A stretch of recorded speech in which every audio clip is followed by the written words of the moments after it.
ధ్యానం చేసుకుందాం.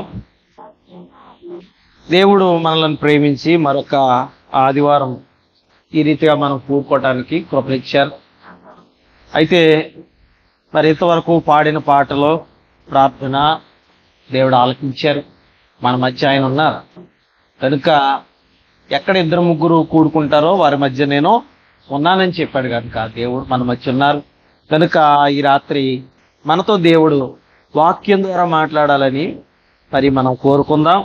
పరిశుద్ధ గ్రంథంలో నుంచి మనము ఈ కీర్తన 3వ కీర్తన 5వ మాట చదువుకుని మనము కొంత వాక్యాన్ని మనం ధ్యానం చేద్దాం. యెహోవా నాకు ఆధారము కావున నేను పండుకొని నిద్రపోయి మేలుకొందును. స్తోత్రం. దావీదు అంటున్నాడు, దేవుడే నాకు ఆధారం కాబట్టి నేను హాయిగా పండుకొని నిద్రపోతాను.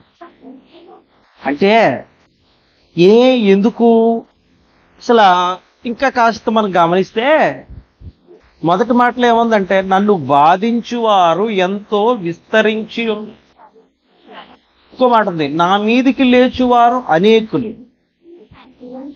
దేవుని వలన అతనికి రక్షణ ఏమీ కలదని నన్ను గూర్చి చెప్పువారు అనేకులు. దావీదు ఇక్కడ కొంతమంది నా మీదకు తిరుగుబాటు చేస్తున్నారు, నన్ను బాధ పెడుతున్నారు, నా దేవుని వలన అతనికి రక్షణ కలగదు, ఏ దేవుడు అతన్ని రక్షించలేడు. అంతేకాదు దేవుని నమ్ముకున్నటువంటి ఇతనికి ఏ విధమైన సహాయం దొరకదో అనేక మంది బాధించే వాళ్ళు ఎక్కువైపోయారు దావీదుకి. ఎప్పుడైనా మన జీవితంలో మనల్ని అనేక మంది బాధపడుతున్నప్పుడు, అనేక మంది మనల్ని ఇబ్బంది పెడుతున్నప్పుడు మనకు చాలా బాధ అనిపిస్తూ ఉంటుంది. అన్యాయంగా మనల్ని ఏదైనా మాట అన్నప్పుడు మనం న్యాయంగా పోతూ ఉంటాం ఒక్కొక్కసారి. అలాంటప్పుడు ఏదైనా మనల్ని అన్నప్పుడు నేను చాలా బాధపడతాం. ఒక్కొక్కసారి నేను అంటాను, నా ఆలోచన ఎలా ఉంటుందంటే, మనం తప్పు చేసి ఏదైనా నింద మన మీద పడినప్పుడు కంటే తప్పు చేయకుండా ఏదైనా నింద మన మీద పడినప్పుడు ఆ బాధ చాలా ఎక్కువగా ఉంటుంది. ఇప్పుడు ఏదైనా మిస్టేక్ చేసినప్పుడు మిస్టేక్ చేసాం కదా అందుకే నన్ను అన్నారు అన్నటువంటి మాట వేరేలా ఉంటుంది. కానీ ఏ మిస్టేక్ చేయకుండా మన మీద ఏదైనా నింద పడిందంటే అది చాలా హృదయాన్ని చాలా బాధ. అది ఒక రకం. రెండో రకం ఏంటంటే, మన సొంతోళ్లే మన మీద తిరుగుబాటు చేయడం ఇంకా భయంకరమైనది. వేరే వాళ్ళు కాదు, మన ఇంట్లో వాళ్ళే మన మీద నేరం మోపి, మన ఇంట్లో వాళ్ళే మన మీద తిరుగుబాటు చేసి, మన ఇంట్లో వాళ్ళే మన మీద కక్ష సాధించి మనల్ని ఏదో విధంగా బాధ పెట్టారంటే ఇంకెవరితో చెప్పుకుంటాం? మనం ఇంకా ఎవరితోనే చెప్పుకోలేము. దావీదుకు కూడా అలాంటి కష్టమే వచ్చింది. దావీదుకు వచ్చిన కష్టం ఏంటంటే, తనకు బాధించేవారు బయటోళ్ళు కాదు, బయటోళ్ళు అతన్ని బాధించటం లేదు, అతనిని కీడు చేయాలనుకున్న వాళ్ళు కూడా బయటోళ్ళు కాదు, సొంతమైన వాళ్ళ వల్లే దావీదుకి నష్టం కలిగింది. మన జీవితంలో నిజమే, సొంతమైనటువంటి వారి వలన నష్టం కలిగినటువంటి పరిస్థితి దావీదు జీవితానికి వచ్చింది. అందుకే దావీదు అంటాడు, నన్ను బాధించువారు ఎంతో విస్తరించారు, నా మీదకి లేచువారు అనేకులు అంటూ 3వ మాటలు అంటున్నాడు, యెహోవా నీవే నాకు కేడెముగాను, నీవే నాకు అతిశయాస్పదముగాను, నా తల ఎత్తువాడవుగాను ఉన్నావు. అంటే దావీదుకు ఆధారం ఏంటంటే, దేవుడే దావీదుకు ఆధారం. ఈ కీర్తన ఈ సందర్భం అంతా మనం చదువుతున్నప్పుడు దావీదుకున్నటువంటి ఆలోచన ఏంటంటే, దేవుడే నాకు ఆధారము, దేవుడే నాకు కేడెము, దేవుడే నాకు అతిశయాస్పదము, దేవుడే నా తల ఎత్తువాడవుగా ఉన్నాడు.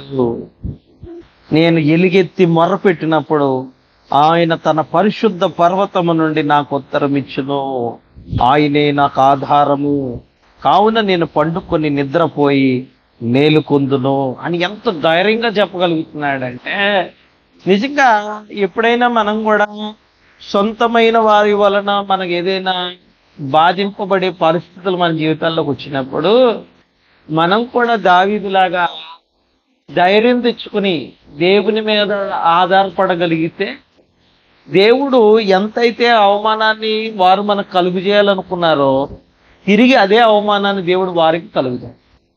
అందులో డౌట్ లేదు.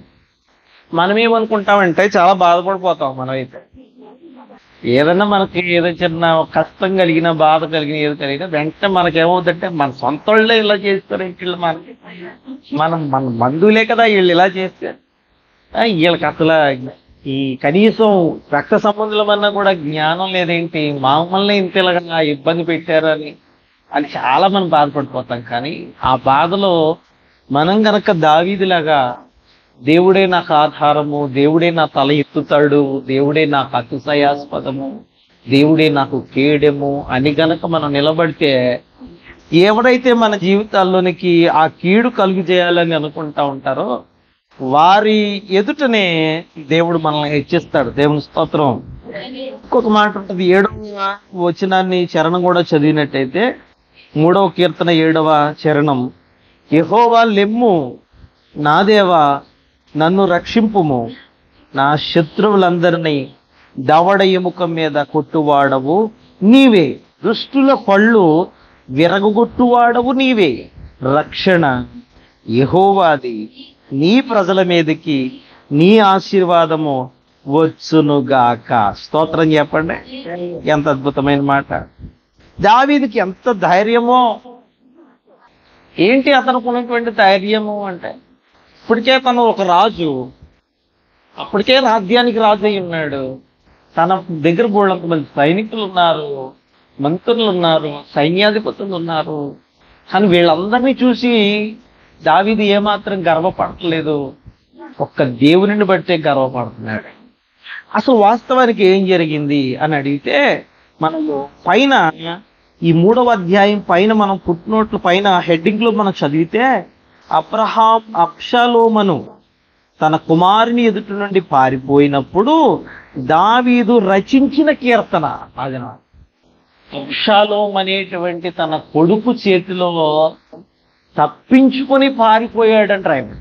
ఎందుకు దావీదు ఎందుకు తప్పించుకొని పారిపోవాలి అంటే, దావీదు మహారాజుగా ఉన్న కాలంలో ఒకరోజు అబ్షాలోముకి దుర్బుద్ధి పుట్టింది. ఆ దుర్బుద్ధి ఏంటంటే, ఎలాగైనా తండ్రి దగ్గర నుంచి రాజ్యాన్ని లాగేసుకుంది. పదవికాంక్ష. ఎవరైనా మన మీదకి ఏదైనా కీడు చేయాలంటే దానికి ఒక కరెక్ట్ అయిన రీజను ఉంటుంది.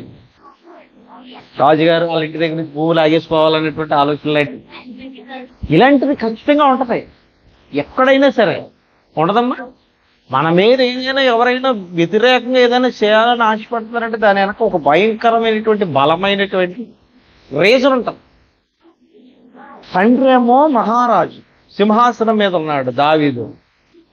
దావీదు తర్వాత అభిషాలోనే రాజు. దావీదు తనకు తానుగా నేను సింహాసనాన్ని నాకు కావాలి, నాకు ఇచ్చేసేయి, నేను పాలిస్తానంటే దావీదు ఇచ్చేయగలడు. కొడుకు ఇవ్వకపోతే ఇంకెవరికి ఇస్తాడు తర్వాత. అయితే దానికి ఈ అబ్షాలోము అనేవాడు ఏం చేశాడంటే కుట్ర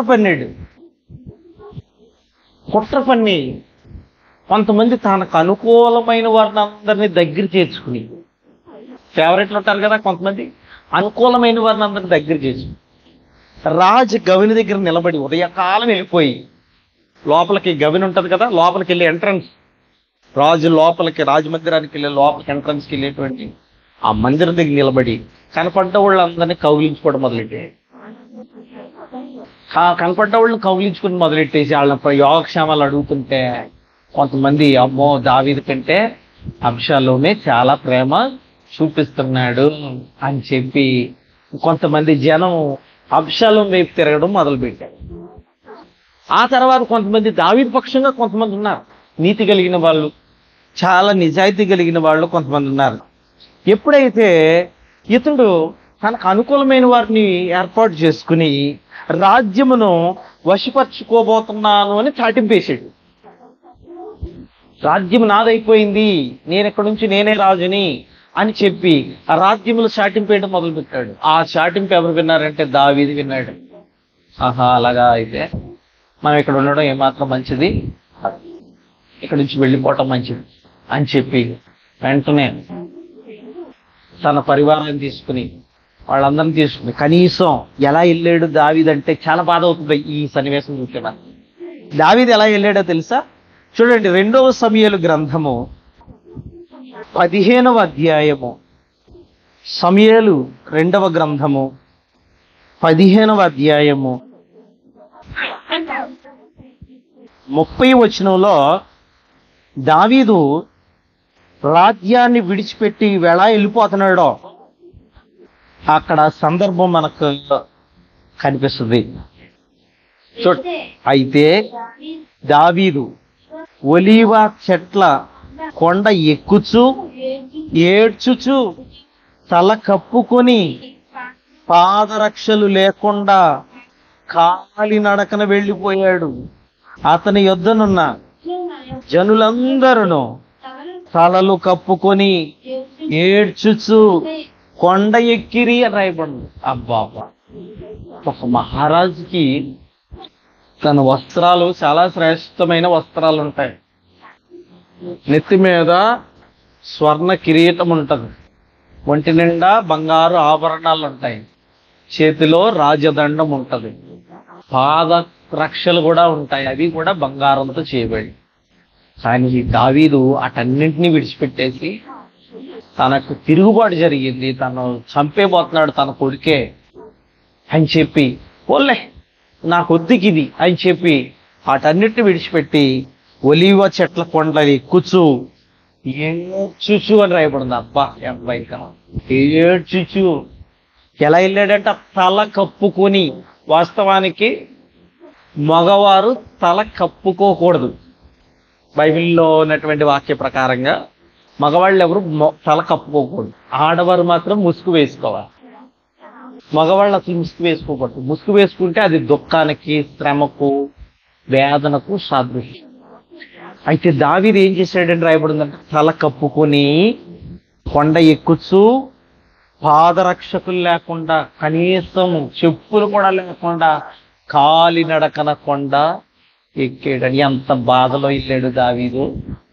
అందుకే అంటాడు, నా తల ఎత్తువాడవు నీవే. అంటే ఎక్కడ నేను తల దించుకున్నానో మరలా తిరిగి అక్కడే నా తల ఎత్తువాడవు. అందుకే దావీదు అలా ఎత్తి అలా తల దించుకుని చాలా వేదనగా పాపం వెళ్ళిపోయాడు, చాలా వేదనగా వెళ్ళిపోయాడు. కానీ దేవుడు అతను విడిచిపెట్టేశాడా? జాగ్రత్తగా, దేవుడు ఎప్పుడైనా విడిచిపెట్టేస్తాడా మనల్ని? మనం గమనించాల్సిన విషయం ఏంటంటే, మన దేవుని యందు భయభక్తులు కలిగినప్పుడు, దేవుని మీద మనం ఆధారపడినప్పుడు, ఎలాంటి వారు మన మీదకు తిరుగుబాటు చేసినా, ఎలాంటి పరిస్థితులు మన జీవితంలోకి వచ్చినా, వాటన్నింటి విషయంలో కూడా దేవుడు మనకు విజయాన్ని ఇస్తాడు. స్తోత్రం. దావీదు రాజ్యాన్ని విడిచిపెట్టేసాడు. రాజ్యాల్లో లేడు, బంగారు ఆభరణాలు లేవు, వస్త్రాలు లేవు, పాదరక్షలు లేవు, ఏమీ లేవు, అరణ్యంలోకి వెళ్ళిపోయాడు.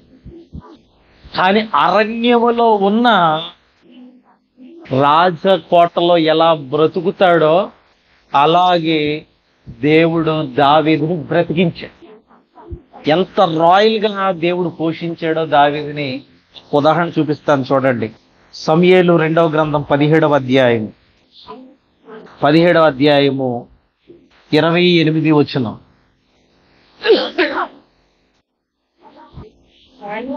అరణ్యమందు జనులు అలసిన వారై ఆకలిగొని దప్పిగొని ఉందిరని తలంచి పరుపులు, పాత్రలు, కుండలు, గోధుమలు, యవలు, పిండి, వేచిన గోధుమలు, కాయధాన్యములు, చిక్కుడుగాయలు, పేలాలు, తేనె, వెన్న, గొర్రెలు, జున్ను ముద్దలు దావీదు యొద్దకు, అతని ఉన్న జనుల యొద్దకు భోజనము చేయుటకై తీసుకుని వచ్చాను. స్తోత్రం. ఎక్కడున్నాడు ఇప్పుడు దావీదు? అరణ్యంలో ఉన్నాడు. అరణ్యంలో ఉన్నవాడికి ఆహారం దొరుకుతుందండి. అట్లా వాస్తవానికి మనం మాట్లాడుకుందాం. అరణ్యంలో ఉన్నవాడికి ఆహారం దొరకాలంటే వేటాడాలి, లేదా అక్కడక్కడ గాలించాలి. ఆ దుంపలు, ఆకులు, ఆలమలు, ఆ కాయలు ఏదో ఒకటి తినాలి, అంతే కదా. అరణ్యంలో ఏమైనా అంతకంటే ఎక్కువ దొరుకుతాయా? దొరకవు. ఒకవేళ ఏమైనా వేటాడితే ఏ దుప్పో ఏదో ఒకటి దొరుకుతుంది, తింటారు.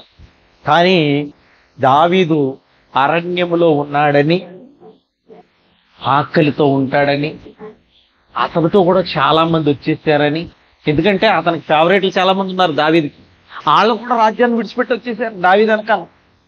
వాళ్ళు కూడా ఉన్నారని, వాళ్ళందరికీ భోజనం పెట్టాలని ఒకడు తలంచాడు.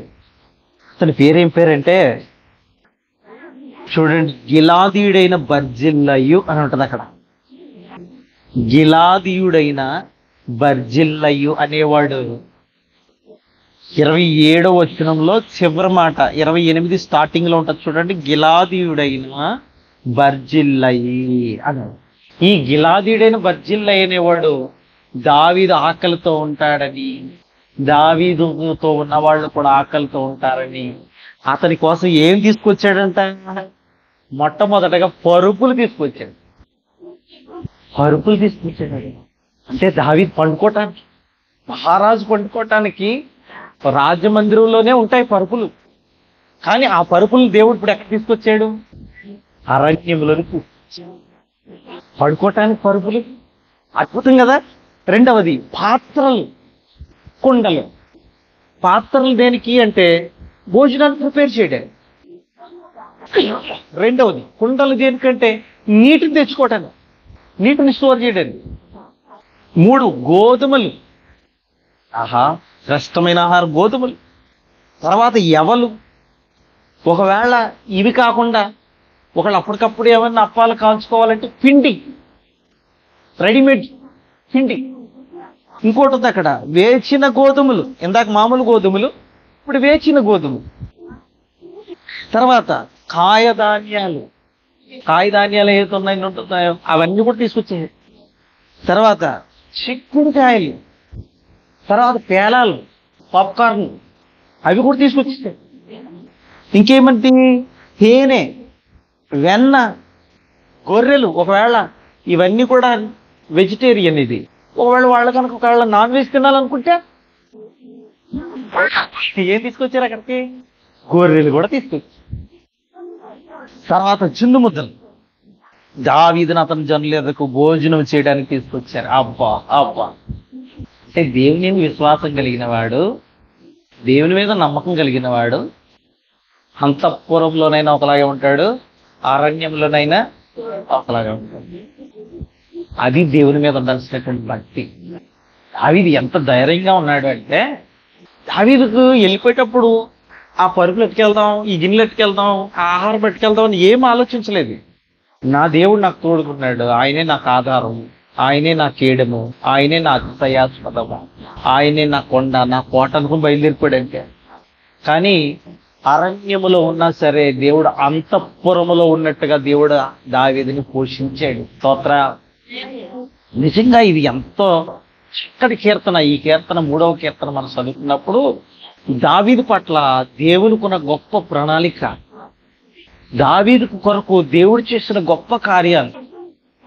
సొంతమైన వారే తన సొంత కొడుకే తిరుగుబాటు చేసి తను చంపాలని ప్రయత్నం చేసినప్పుడు ఎంత మాత్రం భయపడకుండా, ఎంత మాత్రం తిరుగుబాటు చేయకుండా, పోన్లే నా కొడుకే కదా, ఏం పర్వాలేదులే అనుకుని ఏం మాట్లాడకుండా వెళ్ళిపోయి తన యొక్క రాజ్యాన్ని తన కొడుకు అప్పగించేసి వెళ్ళిపోయాడు.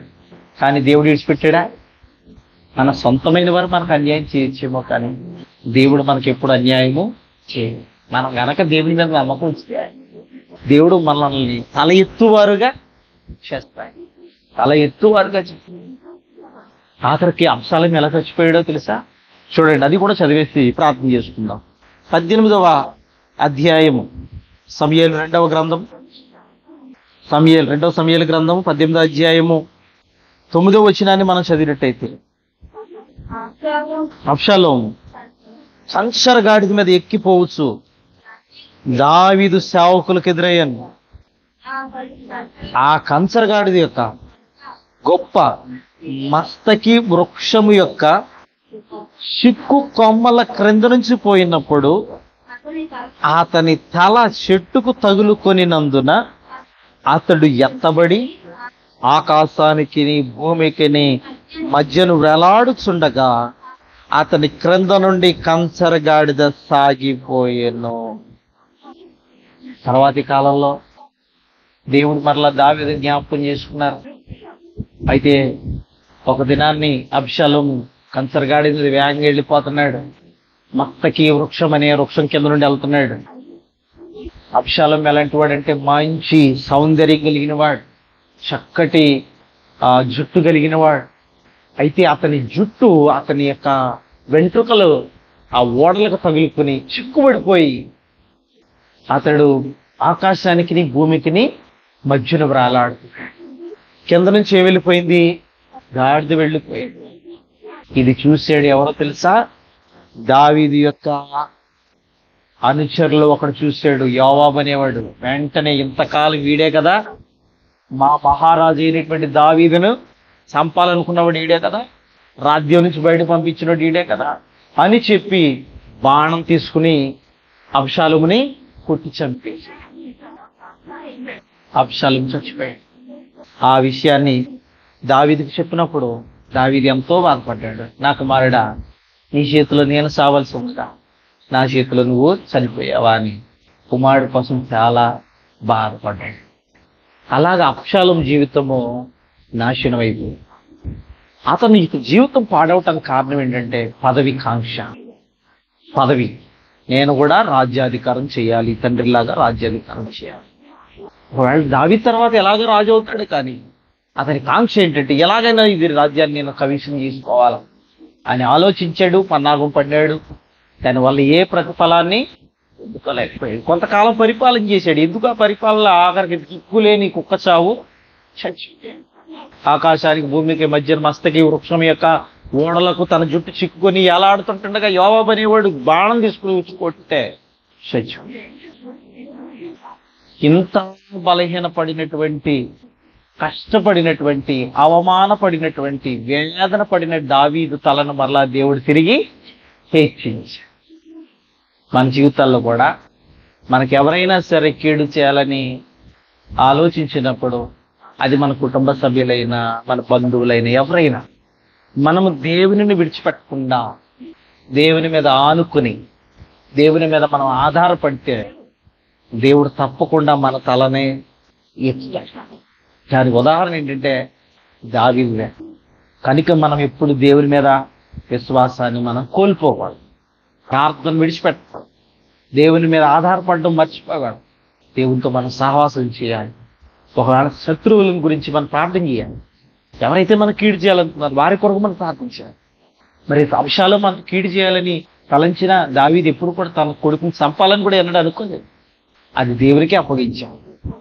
నిజమే, అటువంటి దావీదు కలిగినటువంటి మనస్సు మనం కూడా కలిగినట్టయితే తప్పకుండా దేవుడు మనల్ని మన తలని ఎత్తి మనలో ఆశీర్వాదకరంగా దేవుడు నడిపిస్తాం.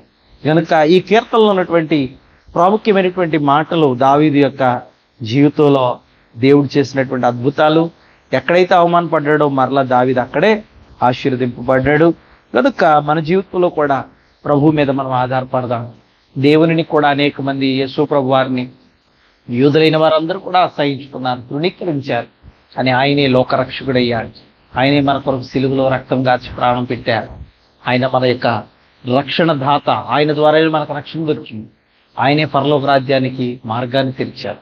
ఆయన మీద మనం ఆనుకున్నప్పుడు మనం అన్ని విషయములలో జయం పొందుతాం. ప్రార్థన విడవకుండా శ్వాసాలలో మనం బలపరచబడితే దేవుని ద్వారా ఘనమైన కార్యాలు మనం చూడడానికి దేవుడు సహాయం చేస్తాడు. అటు కృప దేవుడు ఈ రాత్రి మనం కూడుకున్న మనకందరికీ సమృద్ధిగా దేవుడు దయచేయను గాక.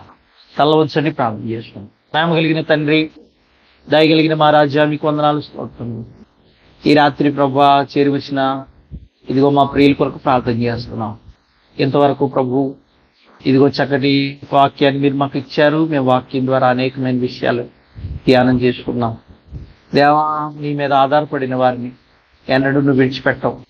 వాళ్ళు ఎక్కడున్నా ఆశీర్వదింపబడతారు, ఎక్కడున్నా దీవించబడతారు. ఈ విషయాన్ని ఈ రాత్రి మీరు మాకు చెప్పారు. మీకు స్తోత్రం. ఈ ప్రార్థనా కూటానికి వచ్చినటువంటి నీ బిడ్డలు కూడా నాయన, వారు ఒకవేళ ఎవరి చేతైనా అవమానించబడినా, తృణీకరించబడినా, ఒకవేళ ఏదైనా బాధింపబడినా ప్రభా, తిరిగి నీ ప్రజలను మీరు బలపరచండి నాయన. వారి తల ఎత్తుకుని వారిగా చేయండి.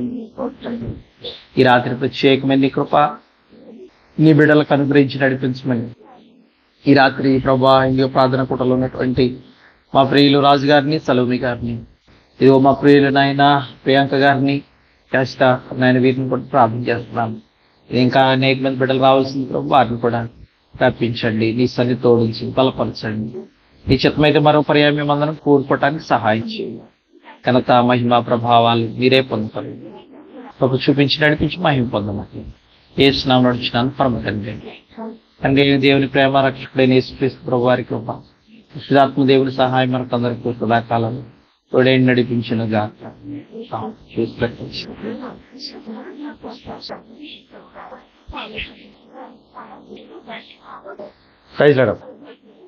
శశి